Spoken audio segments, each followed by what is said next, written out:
पाठीची ढाल आणि हाताची तलवार, मराठी असल्याचा स्वाभिमान बाळगायचा, मजबूत खायचं आणि मजबूत वर्कआउट करायचा आहे। तर जय शिवराय मित्रांनो, आज आहे आपला विंटर आर्क चॅलेंजचा 63वा दिवस। तर आज आहे बॅक आणि बायसेप वर्कआउट। तर चला सुरू करूया। तर सुरुवात केली टी बार पासून, त्याचे 3 सेट मारले 12 ते 15 रेपिटेशनचे स्लो फॉर्म मध्ये।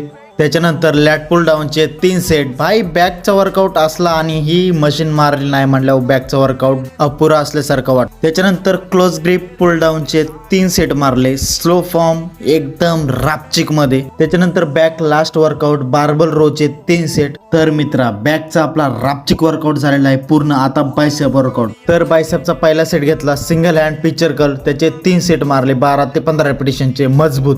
त्याच्यानंतर हॅमर कर्लचे 3 सेट मारले। भाई याच्यामध्ये आपला बायसेप एकदम मजबूत पंप झालेला। तर मग लास्ट मारला बायसेप रॉड, त्याचे पण 3 सेट मारले 12 ते 15 रेपिटेशनचे स्लो फॉर्म। तर मित्र आपला आजचा मजबूत आणि रापचिक वर्कआउट पूर्ण झालेला आहे। पाठीची ढाल आणि हाताची तलवार, मराठी असल्याचा स्वाभिमान बाळगायचा, मजबूत खायचं आणि मजबूत वर्कआउट करायचा। जय शिवराय।